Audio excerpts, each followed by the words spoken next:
Nagulat ang Syria at ang buong mundo na maglunsad ang Israel ng isang lihim at bigla ang pag-atake sa isa sa kanilang mga base panghimpapawid. At habang kinukumbinsi ka ng media na ito ay dahil sa pagiging uhaw sa digmaan ng Israel, ang totoo ay mas madilim at mas komplikado pa talaga ang dahilan. Bakit kaya posibleng palalain ng Israel ang isa pang labanan habang nasa gitna sila ng usapang kapayapaan sa Syria at salungatin ang kagustuhan ng pinakamalakas nilang kaalyado na Estados Unidos? Dapat mayroong palagang seryosong nangyayari at sa kasamaang palad, meron nga. Ang Syria na pinamumunuan ng isang dating Al-Qaeda jihadist ay may nilalarong laro, isang napakadelikadong laro at mukhang ang Israel lang ang nakapansin nito. At oo, maaring may kinalaman ito sa pag-anunsyo nila ng kanilang mga ambisyong nuklear. At kung ang ideya ng isang jihadi na may sandatang nuklear ay masama para sa iyo, baka nasa panig ka talaga ng Israel dito. Ako si Ira Kay at nandito kami para talakayan ang geopolitics ng gitnang silangan. Magsimula tayo sa pinakaumpisa. Ang Syria ay isang bansa na nasa sanggandaan ng gitnang silangan at ng dagat Mediteraneo, kaya't napakahalaga nito sa geopolitics. At sa nakalipas na 50 taon, pinamunuan ito ng kilalang pamilya Assad. Una si Hafez mula 1970 hanggang 2000 at pagkatapos ay ang kanyang anak na si Bashar mula 2000 hanggang Disyembre 2024. Pinamunuan ng mga Assad ang tinatawag na secular, ngunit otoritarya na estado. Ibig sabihin, malupit sila sa sarili nilang mamamayan, ngunit hindi sila hinihimok ng reliyosong ideolohiya tulad ng mga kilusang ekstremistang Islamiko. Pinamunuan nila ang bansa batay sa kapangyarihan ng militar at estado, hindi sa batas ng relihiyon. At para sa Israel, napakahalaga ng pagkakaibang ito.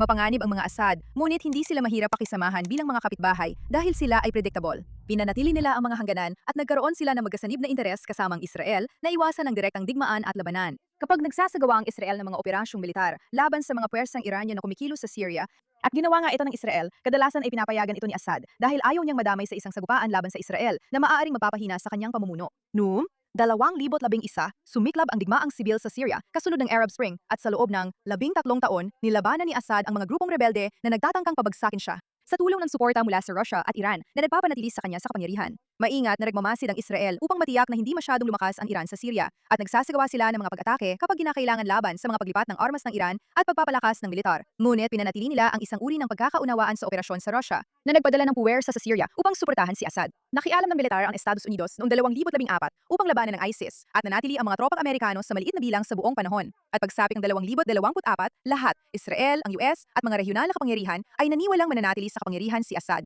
Oo, hindi maganda ang sitwasyon, pero nanalo siya sa digmaang sibil at tila ligtas na ang kanyang posisyon. Pagkatapos, noong Nobyembre ng 2024, may nangyaring hindi inaasahan. Naglunsad ang mga rebelde sa hilagang kanlurang Syria ng mabilis na opensiba na kumalat sa bansa ng nakakagulat ang bilis. At sa loob ng 11 araw lang, narating nila ang Damascus.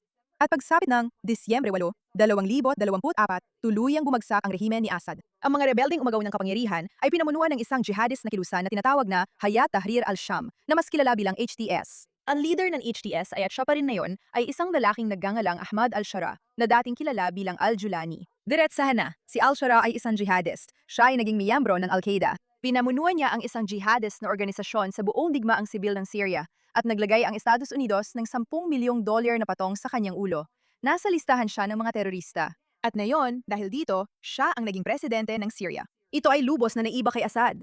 Ang mga Assad ay namuno ng isang secular na estado na nakabatay sa kapangyarihang militar at mga institusyon ng estado. Sumusunod ka sa utos dahil may kapangyarihang militar ang estado sa iyo, hindi dahil nagpapatupad ang estado ng seryosong doktrinang panrelihiyon. Ang organisasyon ni Al-Shara ay may Islamikong ideolohiya. Ang kanilang pananaw sa mundo ay pangunahing hinubog ng doktrinang panrelihiyon ng Islam at ang layunin nilang ipatupad ang pamahalaang Islamiko batay sa batas ng Islam. Ang mga sundalo sa kanyang hukbo ay hindi mga secular na sundalong sa pilitang nirecruit na sumusunod lang sa utos ng estado. Marami sa kanila ay miyembro ng HTS o iba pang jihadist na organisasyon. Ang mga kumander na namumuno sa militar ay dating mga mandirigmang jihadi. Ang ideolohiya ay nakatanim sa buong bagong pamunuan at pamahalaan na ito. Pero ang mga radikal na Islamista na namumuno sa isang bansa ay hindi nabago sa gitnang silangan. Kaya bakit ito isang malaking issue? Kasi ipinakilala ni al-Shara ang sarili niya sa mundo bilang isang reformado at praktikal na lider. Halos parang isang leader mula sa kanluran si al-Shara. Nakikipagpulong siya sa mga opisyal ng Amerika at nagsasalita siya tungkol sa katatagan at muling pantatayo, nagsusuot siya ng mga suits sa mga press conference at pinag-uusapan niya ang tungkol sa inklusibong pamahalaan at paggalang sa mga minorya. At umaarte lang siya. Bilang isang makatwirang leader ng estado, isa siyang jihadist na nakasuot ng suit, imbes na jihadist na nakasuot ng uniforme militar. At ang tunay na pangganib ay naniniwala ang Estados Unidos sa palabas na ito o kahit pinagbibigyan lang nila ito. Binibigyan nila siya ng lehitimidad. Nang maupos sa kapangyarihan si al-Shara, nagpa siya ang administrasyong Trump na makipag-ugnayan sa kanya bilang isang lehitimong katuwang. Inalis ng US ang mga parusa sa Syria na ipinataw sa rehimen ni Assad sa loob ng maraming taon. Inatras ng US ang humigit kumulang 1,000 military advisor at tagapagsanay mula sa Syria noong Pebrero at ang mga tropang ito ay naroon upang labanan ng ISIS at limitahan ang impluensya ng Iran. Ngunit nagpasya ang US na hindi na ito kailangan dahil ang gobyerno ni al-Shara ay sumusuporta na rin sa paglaban sa parehong banta. Sinimula ng US ang ugnayang diplomatiko sa bagong gobyerno ng Syria. Nakipagkita si Trump kay al-Shara. Itinuturing siya ng US bilang lehitimong pinuno ng isang bansa na maaari nilang makatrabaho. Sinasabi ng US na ang jihadist na ito ay nagbago na at maaari na silang makipagtrabaho sa kanya. Gayunpaman, iba ng kaunti ang pananaw ng Israel. Naniniwala ang Israel na hindi nawawala ang ideolohiya dahil lang nagsusuot ng Amerikana at nagsasalita ng wikang diplomatiko ang isang tao. Para sa Israel, ang isang jihadi ay mananatiling jihadi. Ang isang tao na ang pangunahing pananaw sa mundo ay hinubog ng Islamic extremism at ang mga pangmatagalang layunin ay naayon sa ideolohiyang iyon, kahit na ang mga panandaliang kilos ay mukhang praktikal. Lalo na kung ilang buwan lang ang nakalipas, handa silang magsimula ng kampanya ng masaker para pabagsakin ang isang rehimen. Mas partikular, ang Israel ay kumikilos sa ilalim ng isang bagong doktrina na lumitaw matapos ang ika-7 ng Oktubre. Lumang Hamas, gaya ng alam mo na, ang jihadi na organisasyon na itinago ang kanilang mga kakayahang militar sa likod ng isang sibilyang administrasyon ay naglunsad ng isang mabangis na pag-atake na pumatay ng libu-libong Israeli sa loob lamang ng isang araw. At ang naging konklusyon ng Israel mula sa traumang iyon ay ito. Hindi na kami muling maggugulag-gulagan sa banta ng jihadi o maniniwala na mapipigilan sila dahil lang sa inaakalang makatuwirang mapipigilan sila. Hindi namin tatanggapin na ang mga grupong jihadi ay magde-develop ng kakayahang militar. Uunahan namin ang anumang posibleng banta kahit ano pa ang sabihin ng grupong iyon tungkol sa reforma o pagiging praktikal. Ang isang jihadist na kasuot ng suit ay jihadist pa rin at hindi namin papayagan na ang isang jihadist na may kakayahang militar ay maging isang banta na kailangan pa naming harapin sa hinaharap. Ngayon, noon bumagsak si Assad noong Desyembre 2024, nagpadala ang Israel ng mga tropa sa demilitarized buffer zone na naghihiwalay sa mga puwersa ng Israel at Syria mula pa noong 1974 at 74 ang linyang pinagkasunduan ng dalawang hukbo na hindi nila lalapitan ng isa't isa sa loob ng 50 taon. Kinuha rin ng Israel ang ilang bahagi ng bundok Hermon at teritoryo sa timog-kanlurang bahagi ng Syria. At para maging malinaw, hindi ito isang deklarasyon ng digmaan o pagtatangka na palawakin ang teritoryo ng bansa at sakupin ang mga bagong teritoryo. Isa itong purong hakbang militar, pagtatatag ng kontrol militar sa isang mahalagang bahagi ng lupa dahil sa kawalan ng tiwala sa bagong rehimen. Isa ito at hanggang ngayon ay nananatili bilang isang preemptive na hakbang para matiyak na hindi mauuna doon ang mga jihadi. Kasabay nito, nagsimula magsagawa ang Israel ng mga pag-atake, daan-daan ng bilang, laban sa mga target ng militar ng Syria at mga imbakan ng armas. Mulay, hindi ito bilang isang kilos ng digmaan, kundi isang mensahe. Hindi namin papayagan na magkaroon ng potensyal na kaaway na malapit sa amin, at hindi rin namin hahayaang magkaroon ng access ang mga potensyal na jihadi sa lahat ng mga baril at bala. At ang kaalaman tungkol sa nuclear na pinaniniwalaan naming napunta sa kamay ng Al-Qaeda ay maaring magdulot ng problema, at naiwan pa ito ng rehimen ni Assad.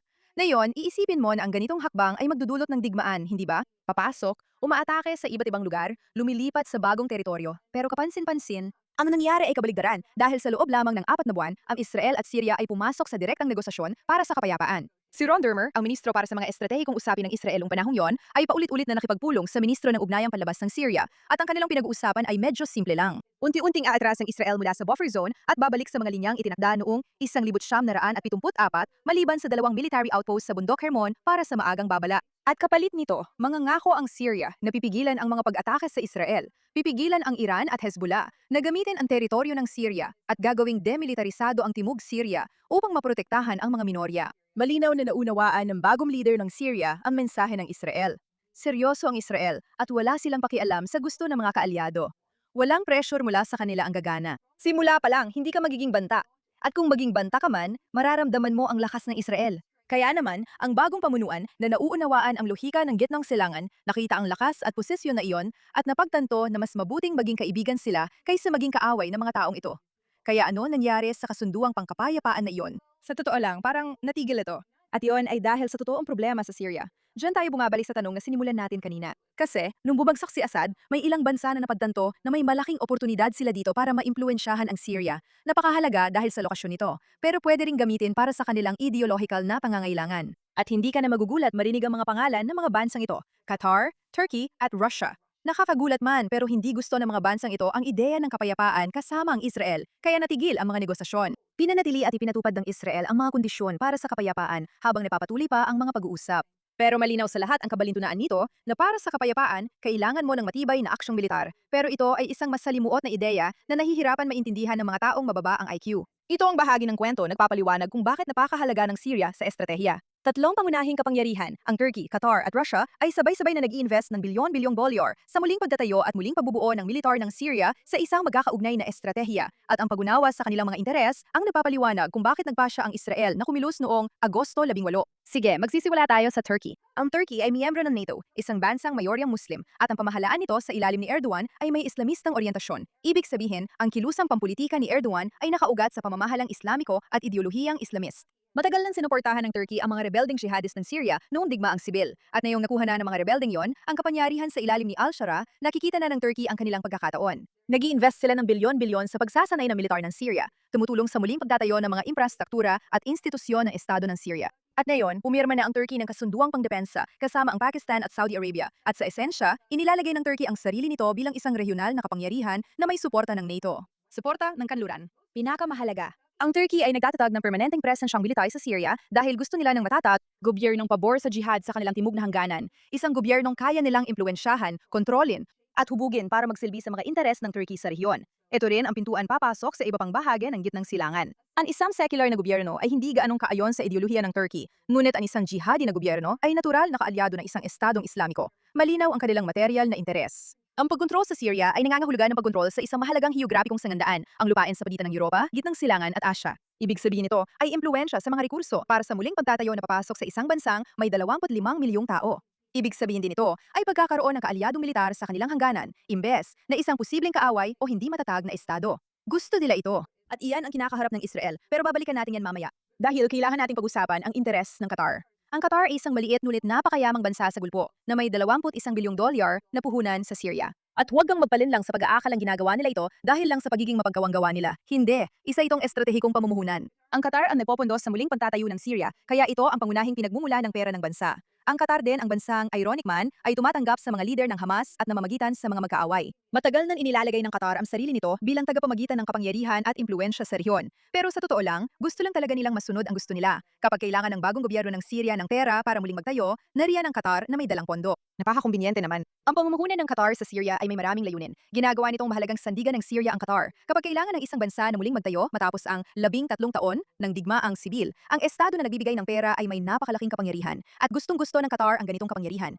Ipinuposisyon din nito ang Qatar bilang panimbang sa Saudi Arabia sa rehiyon ng Gulpo na nagtatatag ng alternatibong sentro ng impluwensya at kapangyarihan. At pangatlo, binibigyan nito ang Qatar ng access at impluwensya sa isang bansang estratehikong matatagpuan sa sangandaan ng 3 kontinente. Ang materyal na interes ng Qatar ay katulad ng sa Turkey, ngunit isinasagawa ito sa pamamagitan ng pagpupondo at hindi sa presensyang militar. Maging hindi mapapalitan sa muling pagtatayo ng Syria, magkakautang sila ng loob sa iyo, makakakuha ka ng impluwensya sa bagong pamahalaan at mahuhubog mo ang direksyon ng isang mahalagang estado sa gitnang silangan. Hindi ba't nakakaintriga kung paanong dalawang bansang ito na parehong abala sa pagpapanggap na kanluranin, habang talagang malaki ang puhunan sa radikal na ideolohiyang Islamiko, ay parehong sobrang interesado rin sa Syria? Ibig ko sabihin, sino ba ang mag-uugnay ng mga puntong yan? Pero may isa pang ikatlong bansa na hindi masyadong nakikita sa kwento, pero kasing halaga rin, lalo na't malaki ang kanilang puhunan sa pagtulong sa Iran, na isa ring pahiwatig. Isa rin silang kaaway ng kanluran. At ang Russia ay nagpapanatili ng mga base militar sa Syria noong panahon ni Assad. At nang bumagsak si Assad, humarap sa isang pagpipilian ang Russia. Pipiliin nilang lumaban para mapanatili ang lumang kaayusan o makibagay sa bago, at pinili nilang makibagay.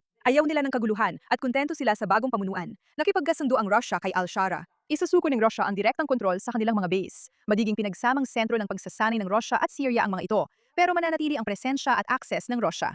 Ang unang sibilyang flight mula Moscow papuntang Damascus ay umalis noong Agosto, at ito ang una mula nang bumagsak si Assad dahil maayos na ang lahat sa pagitan ng dalawa. Ang Russia ay unti-unting nag-uugat sa bagong Syria, pero medyo ibang kanilang interes kumpara sa Turkey at Qatar dahil hindi nila layunin na muling buuin ang ekonomiya o militar ng Syria tulad ng ginagawa ng Turkey at Qatar. Gusto nilang mapanatili ang kanilang presensya sa isang estratehikong mahalagang lokasyon, ang Mediterranean port, ang airbase, at ang access sa isang bansang nasa pagitan ng Europa at Asya. Mayroon din silang magkatulad na interes kasama ang Iran. Kita mo, pinandohan ng Russia ang Iran noong may alitan nito laban sa Israel at Estados Unidos dahil nakikinabang sila kapag ang Syria ay isang lugar na pinagtatalunan at magulo. Ang Syria na hindi lubos na kaalyado ng kanluran, ang pagkakaroon ng alternatibong network ng kapangyarihan na pumipigil sa impluwensya ng Amerika sa rehiyon ay napakaganda para sa kanila dahil ang Russia ay mga tagapagpalaganap ng kaguluhan at ang pagiging magulo ng Syria ay pabor sa kanila. Ganito ang lohika. Nakakakuha ang Turkey ng isang Islamistang kaalyado at isang estratehikong pangmilitar na pwesto. Nagiging mahalaga ang Qatar sa pananalapi para sa isang mahalagang estado. Nananatili ang presensya ng Russia at hinaharangan ang pagkakaisa ng kanluran. At lahat silang tatlo ay nakikinabang sa pagkakaroon ng gobyernong jihadi sa Syria. Mas hindi makakatulong sa kanilang interes ang isang secular o demokratikong gobyerno. Mas magiging kaalyado sila ng kanluran at mas hindi magiging kapakipakinabang sa kanilang mga estratehiya sa riyon. At wag nating kalimutan kung ano ang nakukuha ng Syria mula sa pamumuhunan ng tatlong pangunahing aktor na ito sa kanila. Nakakakuha ng legitimasyon, kapital para sa muling pagtatayo, kakayahang militar, at suporta sa rehiyon ang gobyerno ni al-Shara kapalit nito. Nagiging asset ang Syria na hinuhubog ng Turkey, Qatar at Russia ayon sa kanilang interes. At magugulat ka na mas mahalaga yun sa kanila kaysa sa isang kasunduang pangkapayapaan sa Israel. Ngayon, itanong mo sa sarili mo, bakit na ba maiisip ng kahit sino na ang bansang ito ay umaayon sa mga pagpapahalagang kanluranin? At sa isipin na yan, sa katotohanan ang presidente ay may $10 milyong na patong sa ulo niya, ilang taon lang ang nakalipas mula sa US. Dahil dati at hanggang ngayon ay konektado siya sa Al-Qaeda, bumalik tayo sa kasalukuyan. Inanunsyo ng Syria na pananatilihin nito ang nuclear na material. Ang material ay yellow cake, parang uranium concentrate na natira mula sa lihim na nuclear program ni Assad. At winasak ng Israel ang nuclear reactor ng Syria noong 2007 sa isang airstrike na halos tuluyang nagpatigil sa programa ng armas. Pero nananatiling nakaimbak ang material na ito sa isang lihim na pasilidad na tinutukoy ng mga source bilang Site Siyam na Putsyam. Ang material mismo ay hindi pa maaaring gamitin ngayon para gumawa ng nuclear na sandata, pero maaari itong gamitin sa teorya sa isang dirty bomb, isang karaniwang pampasabog na idinisenyo para ikalat ang radioactive na material at kontaminahin ang isang lugar. At ito ay kumakatawan sa opsyon na ituloy ang isang nuclear na programa sa hinaharap. Sa loob ng ilang linggo, nagkaroon ng mga lihim na negosasyon kasama ang administrasyon ni Trump. Pahintulutan ng Syria ang International Atomic Energy Agency na alisin ang material na ito mula sa bansa, tiyakin ang seguridad nito, pigilan ang anumang posibilidad na ito ay magamit o na ang Syria ay makakabuo ng nuclear na kakayahan sa hinaharap. At nagkasusanda na sila at pumayag ang Syria dito. Naghahanda na ang IAEA na alisin ang material. Pero biglang binawi ng Syria ang desisyon at inihayak na pananatilihin nila ang material. Tingnan mo nga naman. Ang mga jihadis na naka-Amerikana ay interesado sa pagpapalawak ng kakayahang nuklear at hanggang ngayon, tinatrato pa rin silang parang may mabuting intensyon. At ang estratehiya dito, patuloy na negosasyon, mga pagbabago sa huling sandali, parang pamilyar na pamilyar. Siyempre, Iran. Hindi pa ito mga sandatang nuklear, hindi pa, pero material na nuklear, kaalaman sa nuklear, kakayahang nuklear. Isang pamahalaang jihadi, kahit pa nagpapakita ng pagiging makatuwiran sa mundo, na iniiwan pa ring bukas ang posibilidad ng programang nuklear at sinasabing may karapatan silang gamitin ang material na ito para sa sibilyang layunin ay isang problema. At bakit wala nagsasalita tungkol dito? Parang ano ba talagang nangyayari? Kaya siguro hindi ka na magugulat marinig na hindi ito katanggap-tanggap para sa Israel. Ito ang sandali na napagpasyahan ng Israel na ang network sa paligid ni al-Shara ay hindi lang basta militar na pagpapatatag, kundi ito ay ginagawang estratehikong sandata ang ideolohiyang jihadi. Mayroon silang military na pinamumunuan ng mga jihadi at sila ay sinusuportahan ng Turkey, pinopondohan ng Qatar at may suporta mula sa Russia. At ngayon, pinananatili pa rin nila ang nuclear na material. Ito na ang pagsasanib ng lahat ng banta na sinusubukang pigilan ng Israel. Kaya noong Agosto 18, nagpasya ang Israel na salakayin ang isang airbase. At ito ay nagkataon na kasabay ng pagbisita ng isang delegasyon ng militar mula sa Turkey sa mismong base na ito. Nag-atubili ang Turkey na buhayin muli ito bilang bahagi ng muling pagtatayo ng kakayahan ng Syria sa himpapawid. Kaya sa 8 airstrike, winasak ang mga runway, winasak ang mga storage facility. Malinaw ang mensahe. Hindi muling itatayo ng Turkey ang airbase na ito. Hindi magkakaroon ng kakayahan sa himpapawid ang isang gobyernong jihadi. Hindi talaga ito mangyayari. At ang nakakaintriga dito, ang mga detalye tungkol dito ay talagang itinago, na malamang ay nangangahulugan na hindi lang ito basta airbase, marami pang ibang nangyayari dito. At sa paglipas ng panahon, malalaman natin kung anong matinding plano ang napigilan ng Israel sa pag-ataking ito. Pero kahit ano pa man yon, malinaw ang mensahe at doktrina ng Israel. Hindi nila tatanggapin ang mga grupong jihadi na nagde-develop ng seryosong kakayahang militar at lalo na yung mga nagpapanggap na hindi sila jihadi. Yung mga nakikipagkaibigan sa mga hayadang kaaway ng Israel. Wala itong kinalaman sa banta ng agarang pag-atake. Pero dahil ang mga grupong jihadi na may kakayahang militar ay otomatikong itinuturing na banta sa hinaharap, hindi nagbabago ang ideolohiya. Ang ideolohiyang Islamista ay marunong maghintay. Eksperto sila sa paghihintay. Pinapaunlad nila ang kanilang kakayahan at saka sila kikilos. At hindi yon uubra para sa Israel. Kaya mauuna silang kumilos laban sa anumang posibleng banta sa hinaharap. Kapag nakita ng Israel na ang gobyernong ito ay gumagalaw para paunlarin ang mga opsyong nuklear habang napapaligiran ng mga panlabas na kaaway na tumutulong dito na magtayo ng kakayahang militar, kumikilos ang Israel. Ngayon, ang mga sugo ng US na nagtatrabaho sa negosasyon at hindi naman talaga kaalyado ng Israel ay agad na kinondena ang mga pag-atake bilang hindi kailangang pagpapalala ng sitwasyon. Kahit na naabisuhan na ang Washington bago ito mangyari, at malamang ay inaprubahan pa nga ito. Pero alam mo na, para lang sa palabas. Tingnan mo, napagpasyahan ng Israel na ang militar na ito na pinamumunuan ng mga jihadi at suportado ng Turkey, pinopundohan ng Qatar, may estratehikong posisyon dahil sa suporta ng Russia at may hawak pang opsyong nuklear ay isang hindi katanggap-tanggap na banta. At alam kong parang malayo pakinggan, pero hindi. Kaya nagpasya ang Israel na kumilos. At kung may problema ang US tungkol doon, kailangan nilang tanggapin na hindi natatahakin ng Israel ang landas ng pagpapatiwakal. Nung nagpasya ang Israel na atakihin ang base na ito noong Agosto 18, teknikal na nagpapatuloy pa rin ang mga usapang pangkapayapaan sa pagitan ng Israel at Syria. Ngayon, tandaan mo kung paano nagsimula ang mga usapang pangkapayapaan matapos ang matinding interbensyong militar. Dahil naintindihan ng presidente ang mensahe, pwedeng mangyari rin yon dito. Malinaw na ito ay pagpapatupad ng Israel ng mga kondisyong itinuturing nilang hindi mapag-uusapan habang nagaganap ang mga negosasyon. Ang mensahe kay Syria ay, handa akong makipag-usap tungkol sa pag-atras. Handa akong talakayin ang isang kasunduang pangseguridad.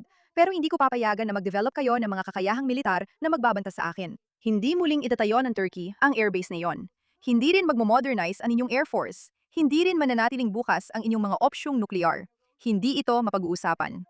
At saka, hindi ko sinasabing ito ay Syria. Pero kamakailan, narinig ng Israel na may isang bansa na nakikipagnegosasyon ng kapayapaan sa Israel para mapanatili ang kapayapaan at pagkatapos ay umatake kapag dumating ang tamang panahon. At oo, hindi ko sinasabi na ito ay Syria dahil ito ay nasa ilalim ng censorship. Aling bansa ang gumamit ng ganitong estratehiya? At saka, ang mga negosyador ang siyang nagtulak ng eksaktong ideolohiyang ito. Ganito nila tinitingnan ang mga bagay. Oo, parang pinananatiling maayos muna ang lahat sa ngayon. Pero sa hinaharap, itutulak namin ang aming ideolohiya. Ang pag-unawa dito ay nagpapakita kung gaano kasophistikado ang posisyon ng Israel. Hindi sinusubukan ng Israel na sakupin ang Syria. Hindi sinusubukan ng Israel na pabagsakin si al-Shara. Sinasabi ng Israel na maaari kayong magkaroon ng soberanya, pero kung tatanggapin ninyo ang ilang mga limitasyon. Pag-uusapan natin ang mga kondisyon, pero ang mga pulang linyang ito ay hindi maaring labagin. Naantala na ang proseso ng kapayapaan dahil hindi kayang tanggapin ng Syria ang mga kondisyon ng Israel nang hindi iniiwan ng ugnayan nila sa Turkey, Qatar at Russia. Kaya problema na sila ngayon. At dahil doon, ipinatupad na ng Israel ang mga pulang linyang iyon nang mag-isa habang bukas pa rin ang pintuan para sa diplomasya. Maaring tunog kakaiba at hindi pamilyar ito sa isang kanluranin. Pero sa gitnang silangan, may saysay ito. Napakalinaw ng mensahe dito.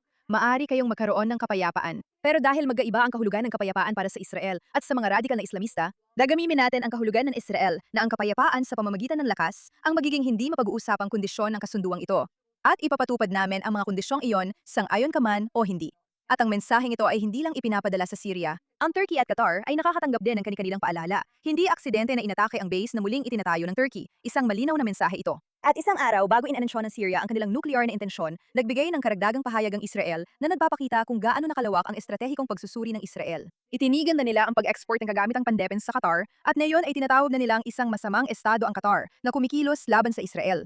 Panahon na rin. At malaking bagay ito dahil palaging maingat ang pakikitungo sa Qatar. At ngayon, sinasabi na rin nila na nakikita namin ang ginagawa ninyo sa Syria. Alam namin pinopundohan ninyo ang pagpapatatag ng network na ito.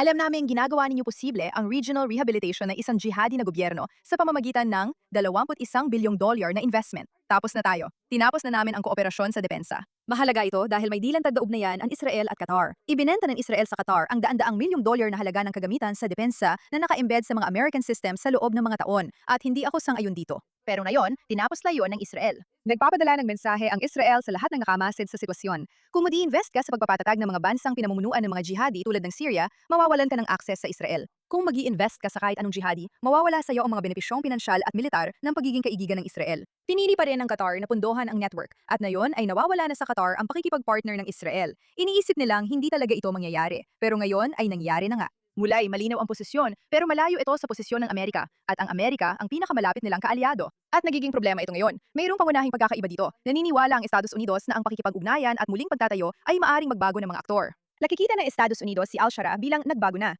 Nakikita ng Estados Unidos ang mga practical na interes na maaring pag-usapan.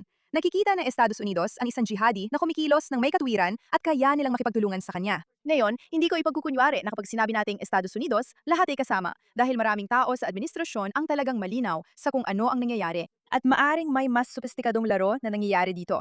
Parang magkunwari tayong kaibigan natin sila para kahit papaano ay manatiling bukas ang pinto para sa negosasyon. Pero kahit ganon, napakadelikadong laro pa rin ito. Ang alisin ng mga parusa, iurong ang mga tropa, makipag-ugnayan sa diplomasya at suportahan ang muling pagtatayo. Naniniwala ang Israel ng iyong mga kaibigan at kakampi ay napapakita ng iyong layunin at nakikita nila ang Syria bilang isang gobyernong jihadi na sinusuportahan din ng isang Islamist. Isang miyembro ng NATO, isang estado sa Gulpo na naghahangad ng labis na impluensya sa rehiyon, at isang kalaban ng US na gustong hadlangan ang pagkakaisa ng kanluran. Nakikita ng Israel na binubuo ang network na iyon at nakikita nilang pinananatili ang nuclear na material at nakikita nilang pinapaunlad ang mga kakayahang militar at tumatanggi silang makibahagi o bigyang legitimasyon ang network na ito, hinahayaan itong lumago. Pinipili ng US na hindi talaga makita ang network na ito dahil ang US ay nakataya kay Al-Shara bilang katuwang. Iniiwasan ng US na makita na ang Turkey, Qatar at Russia ay may magkakatulad na interes sa pagtatayo ng isang Syria na pinamumunuan ng mga jihadi dahil sinusubukan ng US na isama si Al-Shara sa internasyonal na sistema. Umaasa sila na ang rekonstruksyon at mga interes sa ekonomiya ay mapapalambot sa kanyang ideolohiya at ito ay puno ng pag-asa, ngunit ito rin ay utopiko. Naiintindihan ko ang tukso ng paniniwala na kayang baguhin ng mga kanluraning halaga ang gitnang silangan. Gusto ko ring maniwala doon. Pero sa kasamaang palad, ang karanasan ay nagpapahina sa mga utopia na pangarap na siyang mangyari sa Israel. Hindi sila bulag. Sinasabi ng Israel sa mundo na ang isang jihadi na kasuot ng terno ay isa pa rin jihadi. Hindi maaring magkatotoo ang network na ito. Hindi dapat umunlad ang kanilang militar. Hindi dapat manatiling mga opsyon ang mga opsyong nuklear. Hindi dito. Hindi ngayon. Hindi habang may kakayahan ng Israel na pigilan ito. Hindi kayang baguhin ng pera ang isang radikal na ideolohiya. Tahimik ang pag-atake noong Agosto 18.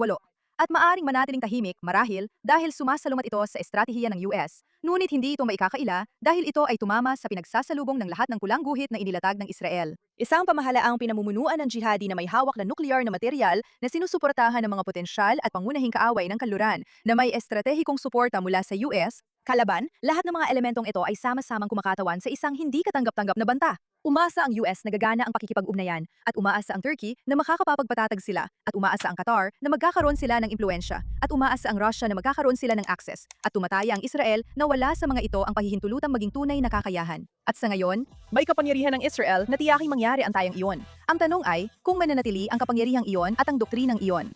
Ipagdasal natin na ganun nga. Ako si Aya Kay at magkikita tayo muli sa susunod.